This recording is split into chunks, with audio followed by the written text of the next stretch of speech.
La nuit des morts vivants, chapitre 2. Elle entra aussi doucement et rapidement que possible. Elle referma la porte derrière elle en cherchant une clé. Elle en trouva une et la fit fonctionner dans la serrure.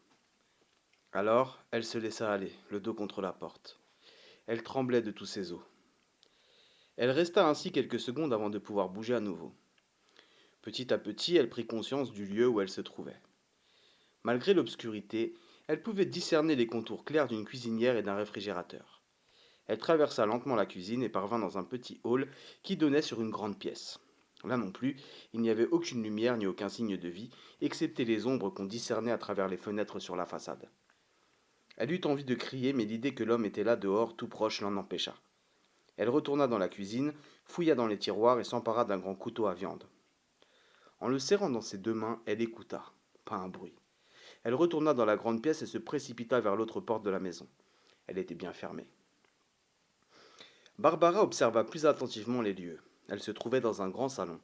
Ses yeux tombèrent sur le téléphone. Elle se précipita vers l'appareil, décrocha. Rien. Le silence. Elle appuya désespérément sur la touche pour un résultat identique et nul. Elle était seule dans le silence. Elle lâcha l'écouteur qui tomba sur le sol. Après être demeurée un instant immobile, elle se dirigea vers l'une des fenêtres. Avec précaution, elle souleva le rideau. Tout d'abord, elle ne vit personne. Puis des coups résonnèrent. Et elle aperçut l'homme qui l'avait poursuivi. Il cognait à la porte du garage, sans raison apparente. Une autre silhouette apparut. Le cœur de Barbara se mit à battre encore plus vite, mais son espoir disparut aussitôt. Le nouveau venu avait cette démarche maladroite et saccadée que la jeune fille ne connaissait à présent que trop bien. Elle se remit à trembler et se précipita à nouveau vers le téléphone. Ne trouvant pas l'écouteur, elle s'effondra. Prostrée sur le carrelage froid, elle écouta le silence. Un moment passa avant qu'elle ne se relève. Elle tituba vers le hall qui menait à la cuisine. Des escaliers montaient vers le premier étage. Barbara les gravit. Elle ne s'était même pas rendue compte qu'elle tenait toujours le couteau. Marche après marche, elle parvint à l'étage. Ses doigts trouvèrent un interrupteur. Elle l'actionna.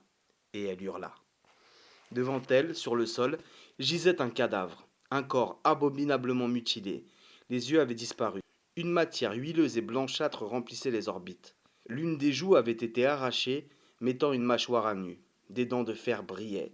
La gorge était ouverte, déchirée dans le sens de la largeur. Le sang séché maintenait écartées les deux lèvres de la plaie, d'où jaillissait la trachée artère comme un tuyau trop neuf. Incapable d'arrêter ses hurlements, Barbara lâcha son couteau, dévala les escaliers et se précipita vers la porte. Elle vomissait debout maintenant. Elle réussit à ouvrir et s'arrêta, clouée sur place par un flot de lumière jaune. Un homme se dessina dans la clarté aveuglante. Êtes-vous comme eux cria-t-il. Les bras repliés devant le visage, Barbara était incapable de répondre. C'étaient les phares d'une camionnette qui l'éblouissaient. Êtes-vous l'un d'eux hurla l'homme à nouveau. Il brandissait une barre de fer au-dessus de sa tête. Les bras de Barbara se déplièrent lentement pour montrer quelque chose derrière lui. Sans comprendre, il la fixa. Puis il se retourna et vit les deux silhouettes qui avançaient dans sa direction. Il empoigna la jeune fille et la repoussa violemment à l'intérieur de la maison. Ils tombèrent tous les deux, mais il se releva aussitôt pour claquer la porte et la verrouiller. Il se posta à la fenêtre. Barbara ouvrit les yeux et le regarda dans la lueur des phares qui venaient du dehors. C'était un grand noir, d'une trentaine d'années environ. Il portait un jean et un blouson de toile. Il ne leur ressemblait pas. Il était costaud, vivant, décidé. Il avait des traits réguliers et semblait même relativement amical. Barbara se releva en continuant à le dévisager. Ça va. Je ne suis pas un de ces types. Je m'appelle Ben, et je ne vous ferai aucun mal.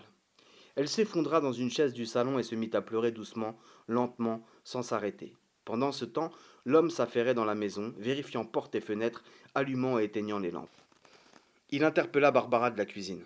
N'ayez pas peur, je peux m'occuper des deux qui sont dehors, sans problème. Mais bientôt, il y en aura d'autres. Il faut qu'on se tire d'ici en vitesse. Mais j'ai plus d'essence. Et les pompes là-bas sont fermées. Il faut une clé. Barbara ne répondit pas. Il apparut dans l'encadrement de la porte. La clé, vous ne l'avez pas demanda-t-il énervé. À nouveau, elle ne répondit pas. Se tenant la tête, elle continuait à pleurer silencieusement. Le téléphone, dit-il, n'attendant plus de réponse de sa part. Ramassant l'écouteur, il le mit à son oreille et le reposa violemment sur son socle. Merde, ça non plus.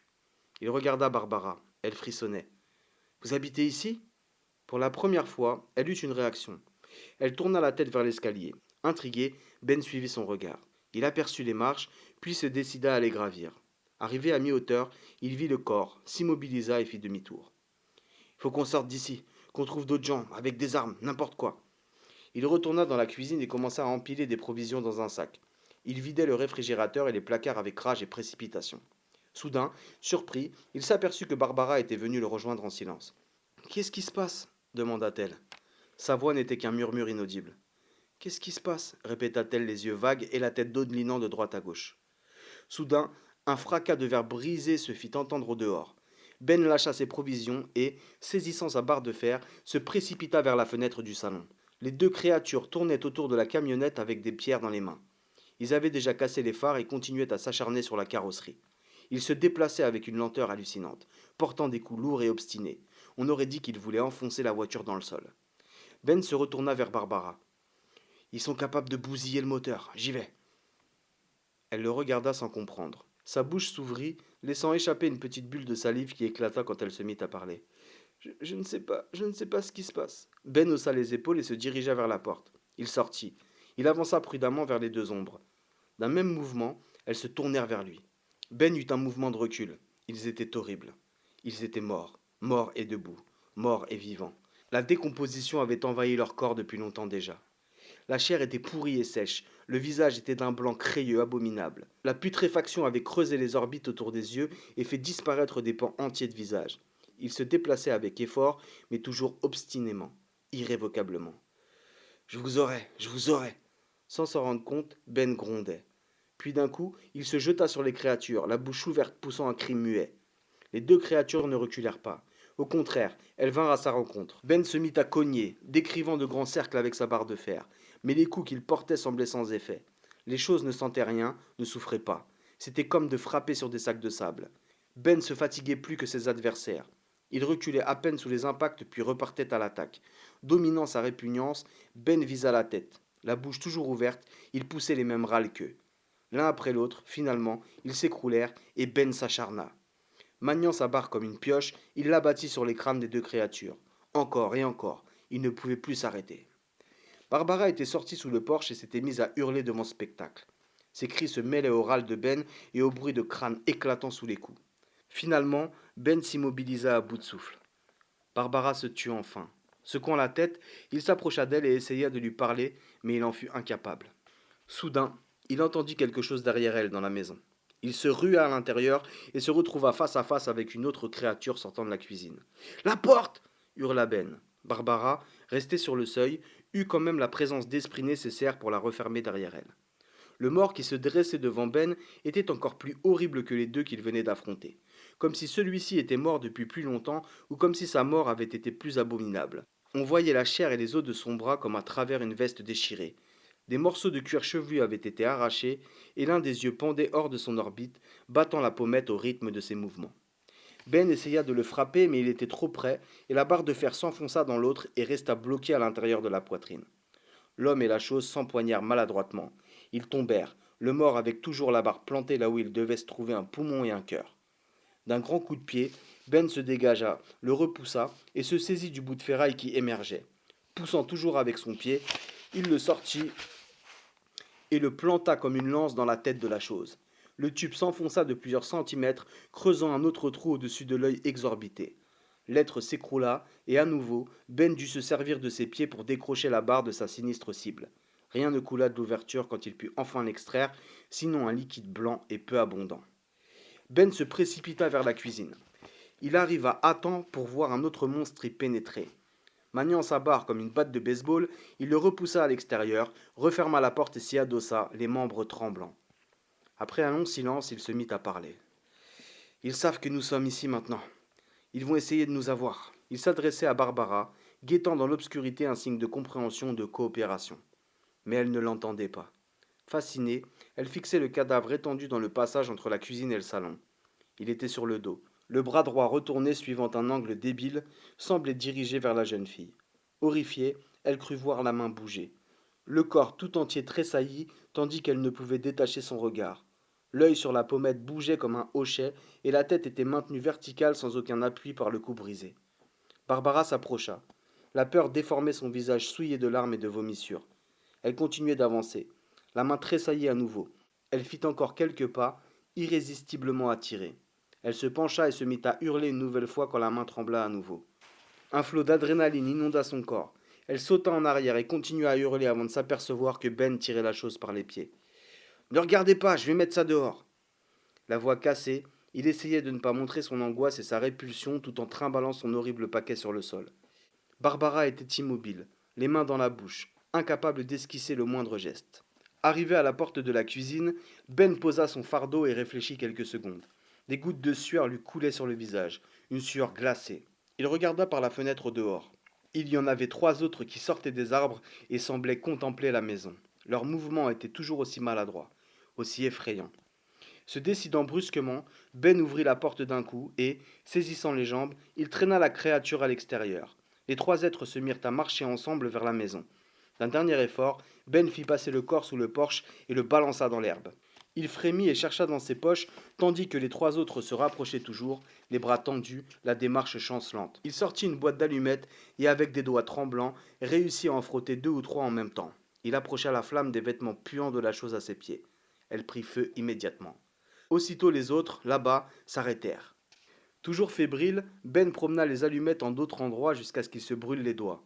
Le souffle lourd, il repoussa encore avec ses pieds le cadavre enflammé et le regarda s'embraser totalement. Les flammes s'élevèrent rapidement, répandant une odeur atroce et sèche. Ben vit les 3 êtres reculer, essayant de protéger leur visage avec leurs bras comme s'ils avaient peur du feu. Il serra les poings. Je vous aurai murmura-t-il. Le feu grandissait, sa voix enfla également, et dans la lueur jaune des flammes, il se mit à crier. Je vous aurai. Je vous aurai. Il resta là sous le porche, les défiant, tandis que le corps se consumait entièrement à une vitesse incroyable. Entendant un bruit derrière lui, il sursauta et se retourna pour voir Barbara sur le seuil de la cuisine. Pour la première fois, dans la lumière, leurs yeux se rencontrèrent, puis elle recula dans l'ombre de la maison. À grands pas, Ben revint vers elle. Il rentra et, machinalement, voulut verrouiller la porte, mais le verrou était tombé, brisé. Ben tira alors la lourde table de la cuisine et la bloqua contre le battant.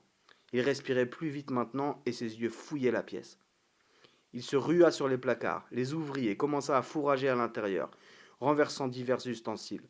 Il ne prononçait pas un mot. Barbara le suivait des yeux, réfugiée dans un coin. Allumez la lumière, dit-il brusquement. Si brusquement que Barbara sursauta et s'affola en cherchant désespérément l'interrupteur sur le mur derrière elle. Elle le trouva, et tout à coup une lumière blanche jaillit, les aveuglant tous les deux. Ben ouvrit alors un tiroir qui se bloqua en fin de course avec un grand bruit. L'homme en tira un grand couteau à pain qu'il se passa à la ceinture et fouilla à nouveau à l'intérieur pour en extraire un autre couteau. Il traversa la pièce et le tendit doucement à Barbara en lui offrant d'abord la poignée. Il avait repris son sang-froid. Calmez-vous et prenez ça. Elle hésita et finalement s'en empara. Il poussa un soupir de soulagement. Il la considéra un moment avec inquiétude. Elle semblait perdue et contemplait alternativement l'arme dans ses mains puis l'homme devant elle. Tout va bien, écoutez-moi, on va s'en sortir. Sans problème. Il faut qu'on se protège jusqu'à ce qu'on puisse trouver un moyen de partir, de quitter cette baraque. Il la regarda quelques secondes et se remit à fouiller en parlant de temps en temps, sans s'adresser particulièrement à elle. Il ne s'activait pas au hasard. Il savait ce qu'il cherchait. Des clous et des morceaux de bois ou des planches qu'il pourrait utiliser afin de barricader portes et fenêtres. Maintenant, il était sûr de devoir rester dans cette vieille ferme quelque temps et il avait l'intention de la fortifier autant qu'il le pouvait. La menace dehors était réelle et grandissante. Les créatures étaient de plus en plus nombreuses. À mesure qu'il travaillait, Ben se calmait. Ses gestes étaient plus précis, ses efforts plus délibérés. Il commença par placer des meubles lourds devant les 2 portes de la maison. On va s'en sortir, vous verrez. Sa voix était plus confiante et Barbara se mit à respirer enfin normalement, comme si, jusqu'à présent, elle avait été dans un état second. Elle le suivait des yeux, semblant enfin comprendre ses intentions. Il était revenu dans la cuisine, cherchant toujours. Finalement, avec une petite exclamation de triomphe, il sortit d'une boîte en bois de sous l'évier et en renversa le contenu sur le carrelage. Apparurent un gros marteau, une hachette et une vieille boîte à tabac que Ben ouvrit et renversa sur un torchon. Des clous, des vis et des boulons se répandirent. Ben choisit les clous les plus longs et les mit dans ses poches. Allez me chercher du bois près de la cheminée. Il continua à s'affairer. Une boîte sur le réfrigérateur attira son attention. Elle était vide. Il la jeta avec une mousse d'épi. Du coin de l'œil, il vit que Barbara n'avait toujours pas bougé. Furieux, il se tourna vers elle. Écoutez, vous. Mais il se maîtrisa et se mit à lui parler d'une voix plus douce.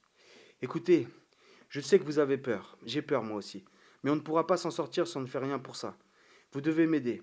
Je vais bloquer ces portes et ces fenêtres, et pour cela j'ai besoin de planches et de bouts de bois. Vous devez m'aider et tout ira bien, d'accord? Maintenant je veux que vous alliez à côté et que vous me rapportiez tout le bois que vous pourrez. Respirant avec peine, il s'arrêta. Elle le fixait. Elle semblait hypnotisée, puis, tout doucement, très lentement, comme à regret, elle se dirigea vers le salon. D'accord? Répéta Ben, la regardant marcher à reculons. Elle mit un certain temps avant de hocher faiblement la tête. D'accord. Il avait dû répondre à sa place. Il la regarda passer dans l'autre pièce, puis se remit à son travail. À l'entrée du salon, elle s'arrêta. L'obscurité y régnait. Elle entendait toujours les bruits que faisait l'homme derrière elle dans la cuisine. Elle avança dans le noir, la main crispée sur le manche de son couteau. Les rideaux blancs semblaient briller et rendaient chaque ombre suspecte. Barbara frissonna si fort qu'elle faillit tomber. Elle s'appuya sur une table et, d'un geste maladroit, s'essuya la bouche et les joues. Elle eut peur de ce qu'elle sentit sous sa main. Un mélange de larmes et de bile séchée. Elle frotta nerveusement ses paumes contre le bois de la table. Elle trouva un interrupteur, l'actionna et une lumière tamisée emplit la pièce en déplaçant les ombres. Il n'y avait personne. Barbara marcha lentement jusqu'à la cheminée. À côté, elle se pencha sur la réserve de bois. Tenant toujours son couteau, elle commença à rassembler quelques vieilles planches. Une petite araignée s'échappa, courut sur sa main et disparut. Barbara cria et laissa échapper son couteau et le bois. Elle attendit, espérant que Ben allait venir. Mais des coups puissants témoignaient de son activité dans la cuisine. Il n'avait pas entendu. Elle s'agenouilla, ramassa à nouveau tout ce qu'elle pouvait, essayant de ne pas penser aux araignées ou à autre chose. Maintenant à grand-peine son fardeau, elle se dépêcha vers la cuisine. Ben était en train d'arracher les charnières d'une porte de placard. Une dernière traction avec le marteau servant de levier, et la porte céda dans un bruit de vis déchirant le bois. Ben enleva le battant et le posa contre le mur à côté du placard. À l'intérieur, il vit quelques objets utiles. Une plaque d'acier percée, les rallonges d'une table de salle à manger. Il sourit en voyant Barbara et sa provision de bois. Il l'aida à l'en décharger, puis lui fit signe de le suivre. Il s'empara de la porte qu'il avait arrachée et la porta jusqu'à l'entrée. Il la coucha devant le panneau supérieur et s'aperçut avec joie qu'il pouvait s'en servir pour bloquer aussi la fenêtre. Il s'appuya de tout son poids sur sa barricade improvisée en cherchant les clous dans sa poche.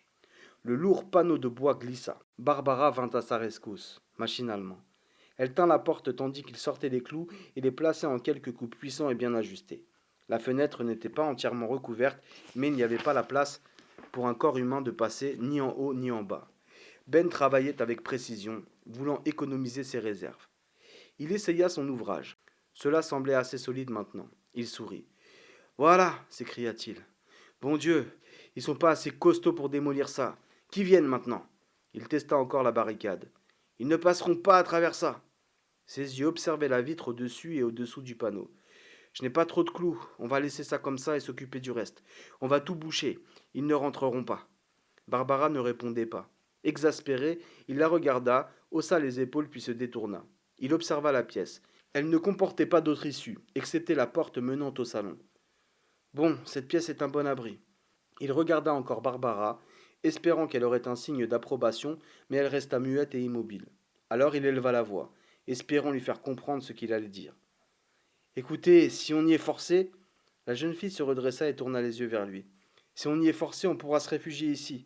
Ne vous en faites pas. On restera ensemble. S'ils entrent dans la maison, on court ici et on bloque cette issue. Il désignait la porte de communication. Il se mit à la manipuler, la tester, la verrouiller. Il l'ouvrit à nouveau et plaça à côté contre le mur plusieurs planches qu'il pourrait utiliser en cas de besoin. Sa réserve de clous diminuait. Il reprit la vieille boîte à tabac, la vida et la remplit à nouveau avec les clous les plus longs qu'il parvint à trouver. Puis il la tendit à Barbara. Prenez ça. Elle réagit rapidement cette fois-ci. Un peu trop rapidement même. Elle se cogna à lui. Il sourit. Elle se détourna maladroitement. Il ramassa du bois et passa dans le salon. Elle le suivit en silence, tenant la boîte devant elle comme si c'était un trésor inestimable et maléfique. On a encore un peu de temps devant nous. Ils ne vont pas essayer tout de suite de rentrer ici. Ils ont peur maintenant, ou peut-être n'ont-ils pas assez faim. Il avait ajouté ces derniers mots dans un soupir. Il posa sa provision de bois au milieu de la pièce et marcha jusqu'aux grandes fenêtres qui donnaient sur la façade de la maison. Il continuait à parler d'une voix tendue, au débit rapide. Ils ont peur du feu. Je m'en suis aperçu. Il faudra en profiter. Il bougeait sans arrêt, mesurant du regard la taille des fenêtres. Il ne prêtait guère attention à Barbara qui restait au centre de la pièce, bloquée sur la pile de planches, tenant toujours sa boîte. Finalement, il renversa la grande table à manger qui garnissait un coin. Ils étaient 50 ou 100. À Cambria tout à l'heure, quand la radio a commencé à en parler. À la mention du nombre, les yeux de la jeune fille s'écarquillèrent un peu plus. Elle semblait à la fois horrifiée et étrangement curieuse. Après avoir tiré la table sur le sol, les quatre pieds en l'air, Ben entreprit de la démembrer. Appuyant de tout son poids, il poussait et tirait dans tous les sens. Finalement, dans un craquement sinistre, un pied céda. Ben continuait à parler tout en s'acharnant sur les autres alternativement. Il rythmait ses phrases avec les efforts qu'il faisait pour tordre et arracher le bois. Il y avait un gros camion-citerne devant moi. Et puis j'ai entendu la radio. Le second pied céda mais resta accroché à la table. Il alla chercher le gros marteau. Il sortait du restaurant, vous savez, celui qui est à l'entrée de la ville. C'était bizarre, ils étaient au moins 10 ou 12 accrochés là-dessus. Je les ai pas bien vus, ils étaient de l'autre côté. Et le camion allait à toute vitesse. Il cognait à petits coups secs et nerveux. Puis, à mesure qu'il se souvenait, ses coups devenaient plus rageurs. D'un coup, le pied sauta comme s'il avait été éjecté et retomba sur le sol. Ben le contempla un moment. D'abord, je n'avais vu que le camion. Il allait comme un fou.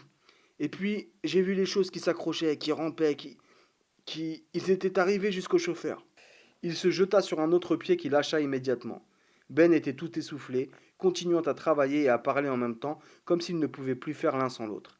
Et puis il a traversé la route, carrément, même le rail de sécurité au milieu. Et moi, j'ai freiné comme un malade. Je me suis mis à déraper avec les roues qui hurlaient. Le camion a percuté les pompes d'une station d'essence de l'autre côté.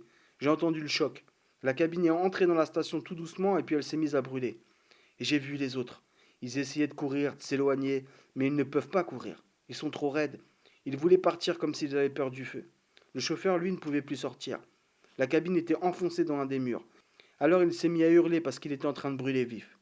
Barbara regardait un point, situé quelque part sur le torse du noir, et remuait la tête irrégulièrement comme si elle voulait chasser une mouche. Il n'y avait pas de mouche. Ben essaya de soulever la table débarrassée de ses pieds, mais elle était trop lourde et il n'y avait pas de prise. Il parvint néanmoins à la traîner à travers la pièce. Je ne savais pas ce qui allait arriver, si la station allait exploser ou quoi. Alors je suis reparti un peu plus loin au cas où. Et le type dans le camion continuait à hurler, et puis au bout d'un moment il s'est arrêté. Mais ça a été encore pire. Il avait posé la table. Il essuya la sueur qui coulait sur son visage d'un geste maladroit avec son bras et ses épaules, puis il se frotta les mains sur son pantalon. Sans s'en rendre compte, il se remit à parler tandis que ses doigts noirs serraient ses cuisses au point de faire jaunir ses jointures. Et les autres, ils étaient là, sur la route. On aurait dit qu'ils sortaient d'une tombe. Ils étaient allés au restaurant, il y avait beaucoup de voitures et de bus sur le parking. Et les morts ont dû y aller. Ils étaient partout. Ils étaient partout, dedans, dehors. Des fenêtres étaient cassées et ils essayaient de pénétrer à l'intérieur de l'établissement. Alors j'ai démarré et je me suis approché.